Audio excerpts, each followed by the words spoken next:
Hey, welcome back to another edition of Whatcha Readin'. People ask me all the time, I assume as a professional writer, what I'm reading when I'm not writing. What do I read for entertainment, information, research, all the rest of it? And this is what I read recently. Michael Richards' autobiography, Entrance and Exits. And you probably know Michael Richards as Kramer on Seinfeld. Uh, but this book goes into a lot more. There's a lot of Seinfeld stories that are terrific in it, but it goes into basically his whole life. And I have to say, um, I've read a lot of celebrity autobiographies and biographies, and this one is the best one I've ever read. He really gets into his creative process. He's an excellent writer. This was not ghost written. In fact, Richards, in his afterward, says that his original manuscript was 600 pages long. This book is over 400 pages, uh, and they're obviously written by him. This is his voice, and he's an excellent writer, excellent storyteller, and he tells in a sort of an anti-structural way, tells the story of his life, going back and forth between the present, the run on Seinfeld, and his upbringing. And all of it's fascinating. This is a deeply thoughtful guy. He's not just a clown. He's not just a goofball, although he was expert at playing both.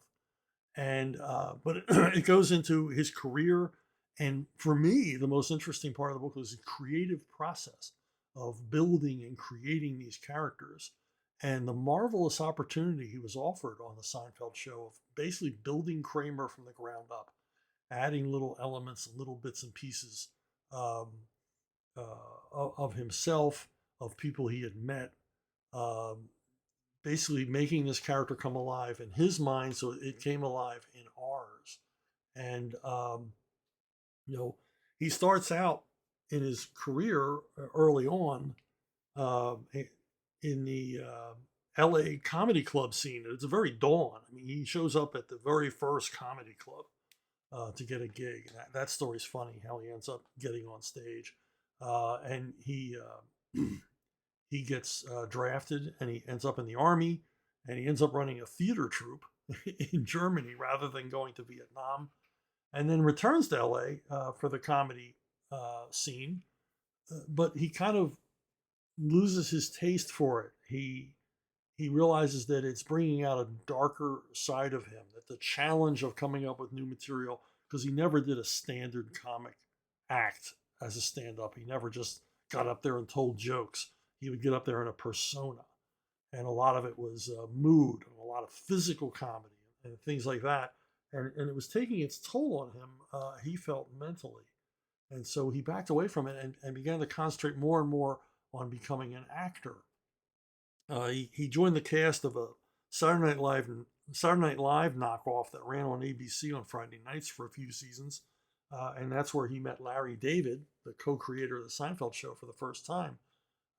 And Michael Richards got a lot of notice on this show for the recurring characters he played, most notably Battle Boy, where he played a child playing war in his backyard and getting way too into it.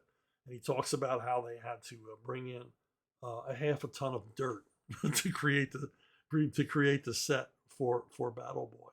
And he also tells a hysterically funny story that I won't ruin here about a guest appearance on Miami Vice as a guy who um, fixes basketball games. And Michael Richards over and over again says that Kramer is not him, but his experience on Miami Vice is so Kramer. The story is hysterically funny. I won't ruin it for you. But it's just a terrific story about his disastrous. He eventually ended up in the show, but almost didn't. His disastrous first day on the set, and it's so Kramer that I gotta wonder. Can't you see this? That so much of Cosmo Kramer came from you. He had other roles that stood out for moviegoers at the time. He was the serial killer pen pal in Problem Child, and I didn't know who he was as an actor. I never, I didn't make the connection with Battle Boy on Fridays, but I just thought he was the highlight of this movie. He was the funniest thing in it, and of course, fans of Weird Al Yankovic will remember him from UHF.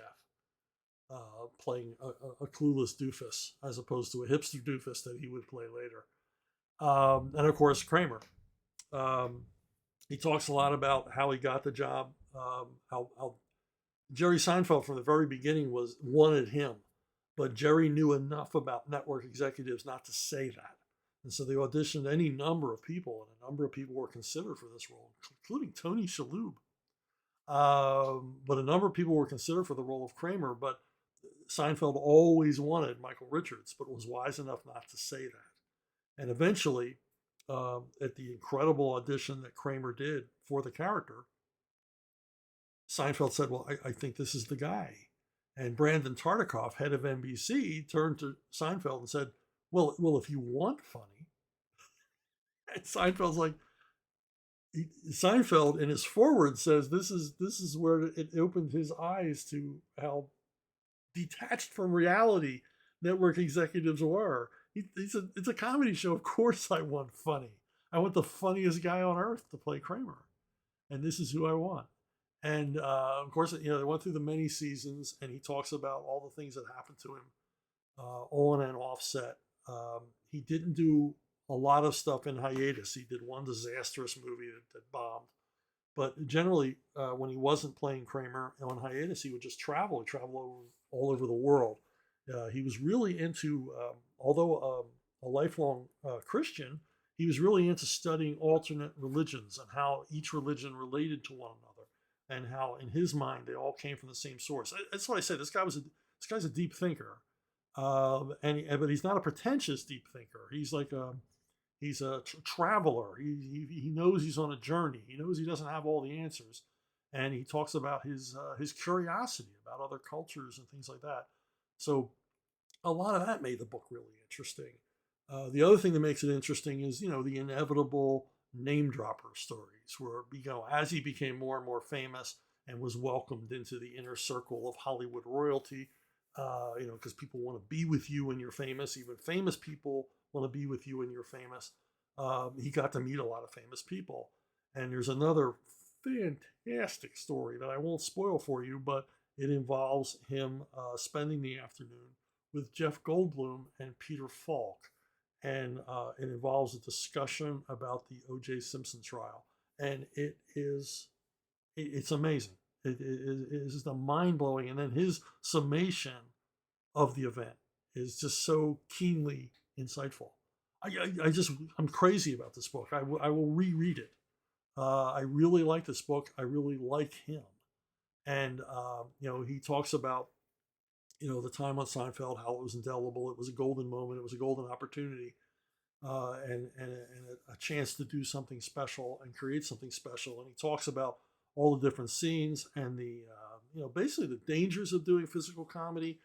If you remember Seinfeld, Kramer does a lot of falls and a lot of physical stuff, and he got injured a few times. What I didn't know was how heavily padded he was under his outfit. He also picked out all his wardrobe himself, and he wore the same pair of shoes throughout the entire run of the show. He would wear one pair at rehearsal and the other pair when they went live, and they were identical to each other. And he picked out all his own clothes. He would go to secondhand clothing shops and thrift stores all over the place and to collect Kramer's vintage wardrobe of print shirts and out of date sport coats and things like that. And just really really put himself into this, put everything he had into this character, and it shows. It's why he's one of the most endearing TV characters of all time. Why we remember him, and all the rest of it. And he talks about obviously here it's a photo op, but it's the closeness of the cast, how they really became very close friends and family, and some of the funny stories, and how the cast members of Seinfeld were so perfectly cast because their characters really were an extension of who they were in real life. Except Michael Richards can't see how much of Kramer is him. uh, which I which is funny, which is funny. But you don't get distance from yourself in life. You can stand back and go, who is this guy? Why is he doing what he's doing? But just terrific stuff, terrific anecdotes, a terrific life journey. Some of it tragic, because he had a bit of a downfall. He was canceled early on. Before there was cancel culture, Michael Richards got himself canceled. And one thing he tells that I really regret even knowing about is that he was invited to appear in London on the stage, in the, the stage in West London, in a quite a long run of Arsenic and Old Lace, in which he took the Raymond Massey role, a role originally made famous by Boris Karloff on stage. And um, Richards talks about how he tried to capture what he thought the Karloff performance would be like. And I've seen pictures of him in makeup. Just I would have loved to have seen this play. It's a shame no one recorded it or taped it in any way.